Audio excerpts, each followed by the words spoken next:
And in that moment, it was absolutely noticeable to those people who'd been excluded from the coronation that nobody, let alone Kate, curtsied to Queen Camilla. Catherin, it's very good. She often goes out with Camilla and King Charles to see art exhibitions. Who could have imagined that a single gown could ignite a storm inside the royal walls? Yet that is exactly what unfolded when whispers turned into gasps. Queen Camilla stood accused of doing the unthinkable, destroying Princess Diana's sacred wedding dress. The gown, once hailed as the dress of the century, was not just fabric and pearls, it was memory, it was legacy, it was the last thread binding Diana to her sons and to the people of Britain. But behind locked doors, the story darkened. Was it jealousy? Was it a ruthless attempt to erase Diana's shadow once and for all? A sacred relic lay in ruins, silk torn and pearls scattered like fallen tears on palace floors. And then came Catherin, her grief breaking in front of the shredded dress. In her words, trembling with sorrow. This was hers, the last piece of her. The future queen collapsed, her pain echoing far beyond those hidden corridors. Now, the nation asks, was this an act of finality or the beginning of something far more dangerous inside the monarchy? Stay with us as we uncover the truth behind this shocking royal betrayal. The dress that defined a generation.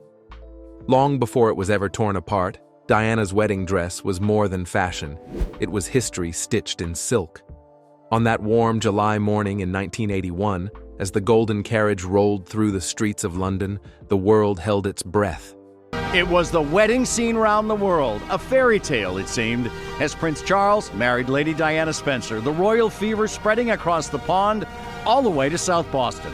Millions of eyes from across the globe were glued to televisions, waiting for the moment a shy kindergarten teacher would step into the spotlight as a princess. And then she appeared. Diana stepped out, the ivory silk taffeta catching the light, the delicate lace glistening, and the pearls sewn by hand shining like drops of dew.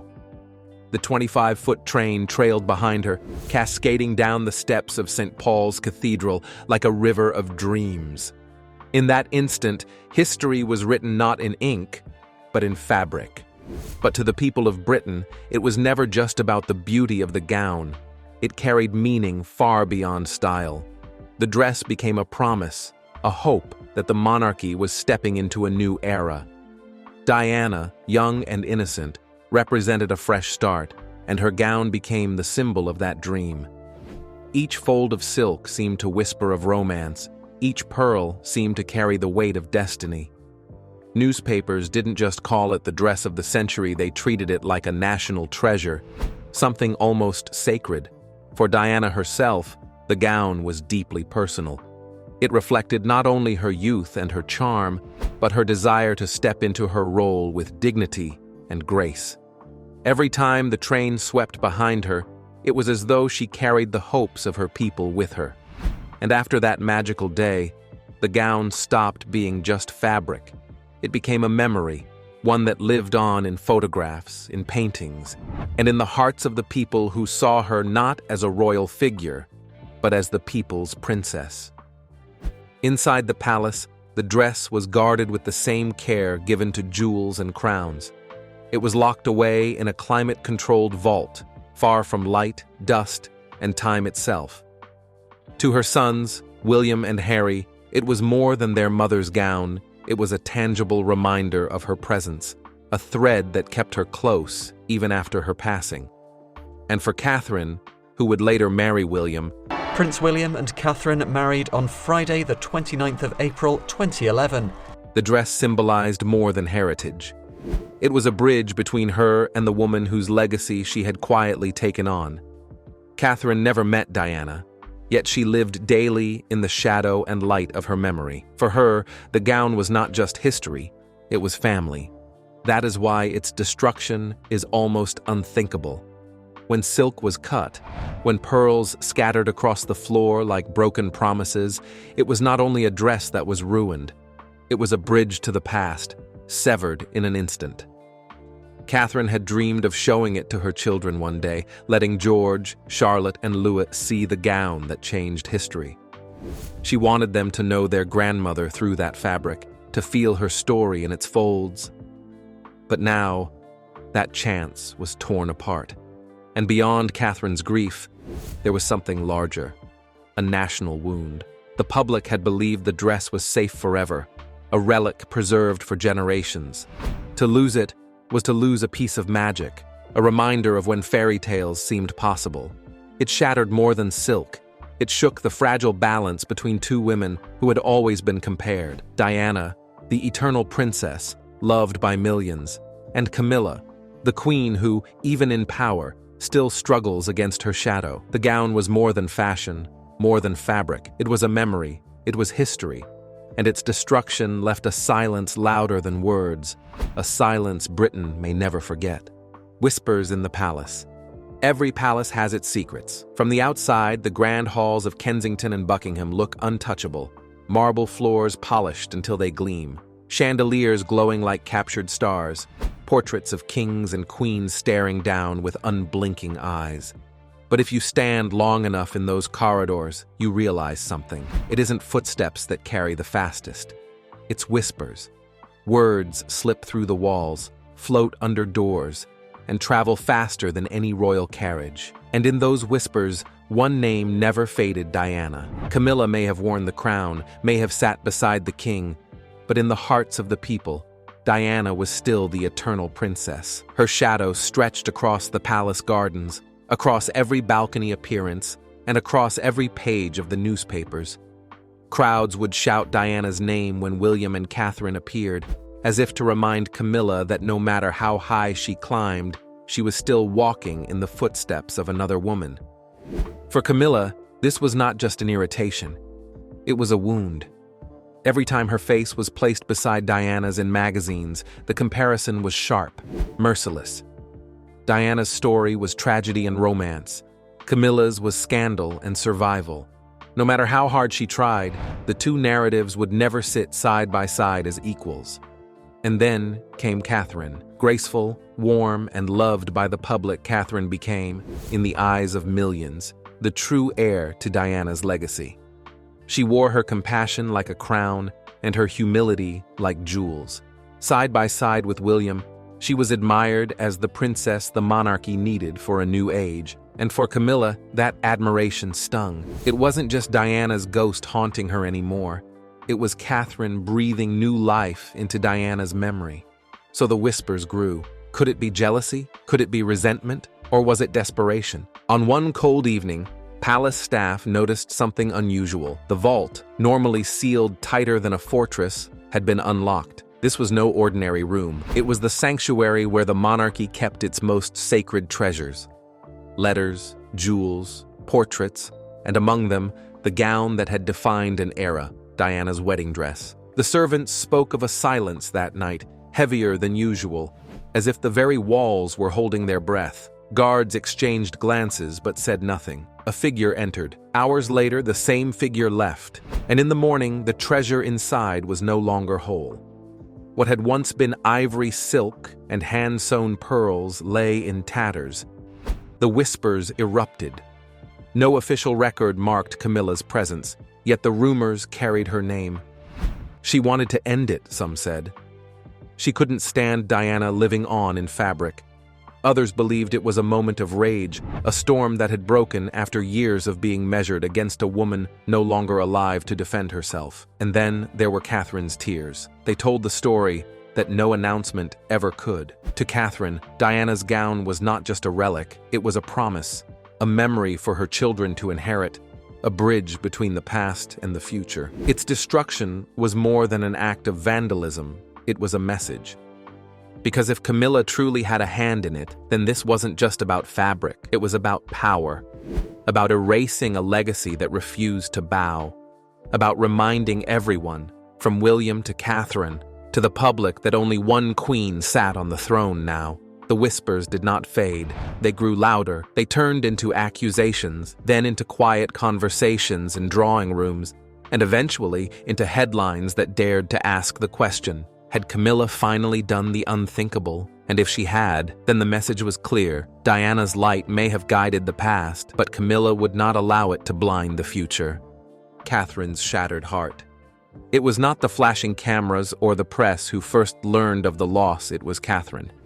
She had entered the vault quietly, believing she was about to encounter something sacred, a treasure preserved not for her alone, but for the generations to come. In her heart, she had carried the thought of one day opening that door with her children, George, Charlotte, and Louis, so they too could see the gown that had once carried their grandmother down the aisle and into history. But instead of beauty, she found ruin. The ivory silk that had once glowed under the lights of St. Paul's Cathedral lay shredded. The delicate lace, once stitched with care by hands who believed they were weaving history, was torn beyond recognition. Pearls that had been lovingly sewn one by one now rolled loose across the stone floor, and the train, once the longest and most breathtaking in royal history, was nothing more than broken fabric scattered in silence. Witnesses, who later spoke in hushed tones, said that Catherine's knees gave way. She collapsed beside what remained of the gown, unable to breathe under the weight of grief.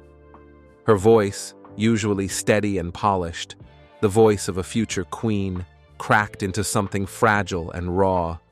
This was hers, the last piece of her, she whispered, as tears slipped down her cheeks. It was not just sorrow, it was devastation, the kind that comes when something irreplaceable is stolen, not by time, but by hands that should have protected it. For Catherin, this was not the destruction of fabric. It was the destruction of the connection. That gown had been more than a dress. It had been a bridge, a thread linking Diana to her grandchildren. Through it, Catherin hoped her children might feel closer to the grandmother they never had the chance to know. But with every shred of silk lying broken, that bridge seemed to collapse. And what made the pain sharper was the knowledge that this was not an accident. Something deliberate had happened here. If whispers of Camilla's hand were true, then it was not just cloth that was torn, but trust, respect, and memory itself. To the public, Catherin has always been the picture of strength.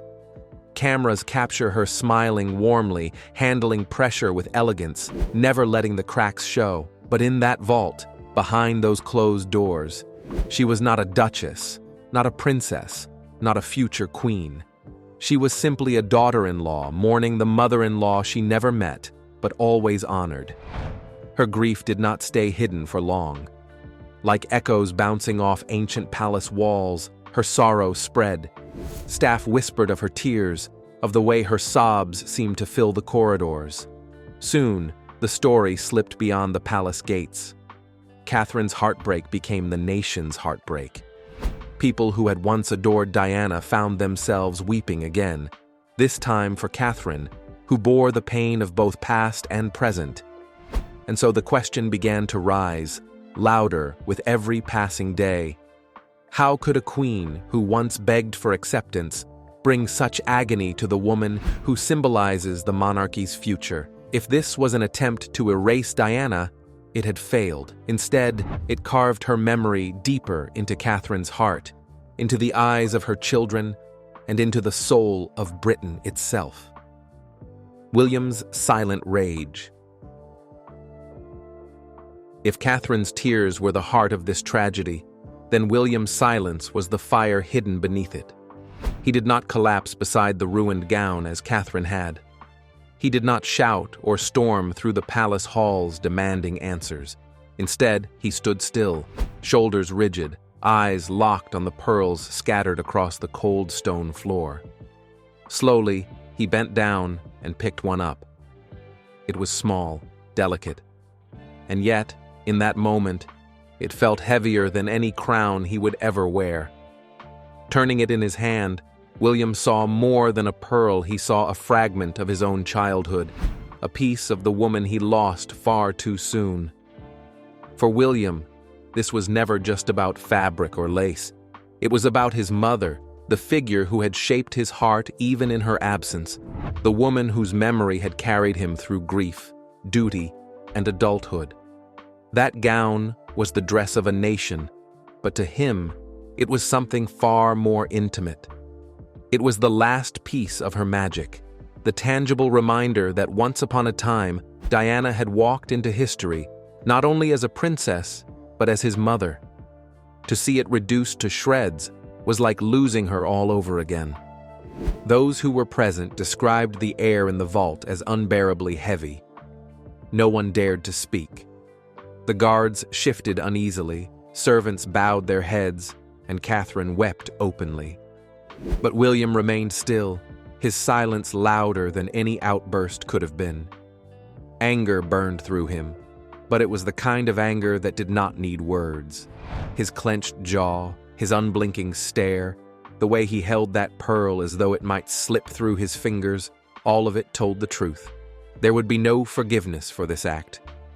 William has always been careful, always balancing duty before self, peace before conflict.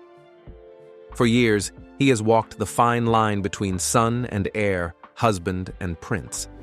He has tried to shield his family from the storms that once consumed his own childhood, but this act threatened to undo all of that control. This wasn't just his pain to bear, it was Catherine's tears, his children's innocence, and the heavy knowledge that the people of Britain would not remain silent. For Britain, William is not only Diana's son, he is the future king. Conservationist, father, and future king. Prince William is Britain's most popular royal after his grandmother. And the image of that future king, watching his wife collapse in grief over his mother's destroyed gown, painted a picture the monarchy could never erase. No cameras were needed to capture the moment. The story already had wings. What began as whispers within palace walls soon escaped into the outside world, spreading like fire first as quiet gossip, then as bold headlines, and finally as nationwide outrage. The destruction of the gown was no longer a private heartbreak.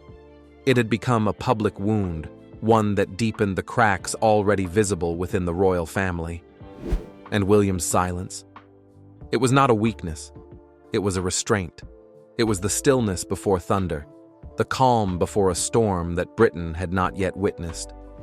For when William finally chooses to speak, his words will not be whispers. They will be history. A royal war in the making? Every royal family hides storms behind polished walls, but some tempests are simply too fierce to contain. The destruction of Diana's gown was not just a private family dispute. It was like a spark tossed onto dry grass, quick to spread, impossible to control. Catherine's broken heart, William's heavy silence, and Camilla's alleged hand in the act were not isolated moments. Together, they formed the outlines of something far more dangerous, a conflict that many now fear could grow into a royal war from within. For decades, the monarchy has balanced itself on fragile ground. On one side stands the memory of Diana, glowing like a flame that refuses to dim. Even though she has been gone for years, her presence continues to shape how the world views William and Catherin. To the public, they are not only the heirs of the crown, but the heirs of Diana's warmth, her compassion, her humanity, her ability to connect with ordinary people. Every smile from Catherin, every tender moment William shares with their children, reminds the nation of the princess they lost too soon. On the other side stands Camilla. For years, she has worked tirelessly to rebuild her image, to transform from the other woman into a queen consort deserving of respect. Camilla is now the queen, kind of. The new king's darling wife has become the queen consort. Step by step, she managed to gain acceptance, but the comparisons never fully faded. Wherever she went, Diana's shadow followed. And now, with whispers that she destroyed the most sacred symbol of Diana's legacy, the wedding dress, the progress she made, risks collapsing overnight. The truth is that the public does not only see actions, they see symbols.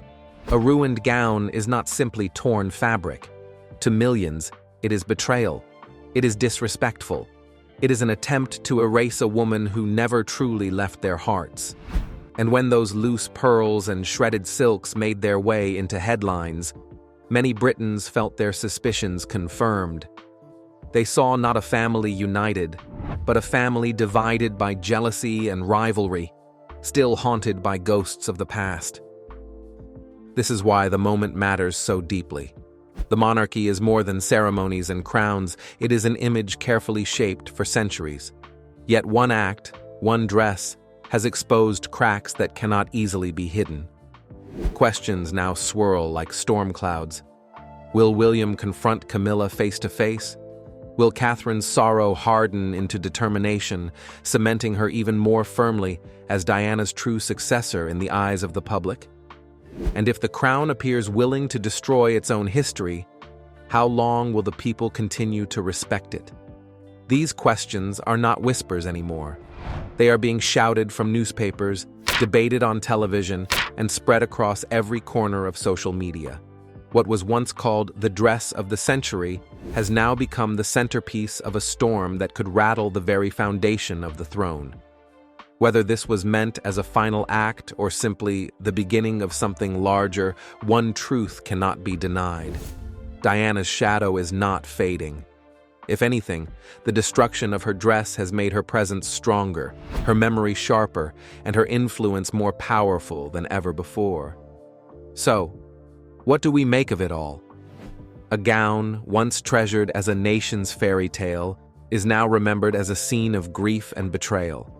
Catherine's tears were not just for a dress, they were for Diana, for the legacy she hoped her children would carry, and for the piece of history she thought was safe forever. William's silence said what words could not. The wound cut deeper than silk could ever show. And Camilla? Her role in this storm will be questioned for years to come, no matter what the palace may deny or confirm. But perhaps the real truth is this: you can cut silk, you can scatter pearls, but you cannot destroy memory. Diana lives on, not in a vault, but in the hearts of her sons, in Catherine's devotion, and in the love of millions who still see her as the people's princess. The bigger question remains, was this the end of one chapter or the beginning of a royal battle that may change everything? Stay with us, because we'll keep uncovering the secrets behind palace walls. Don't forget to like this video, share it with others, subscribe to the channel, and let us know in the comments, do you think this was the final act or just the beginning?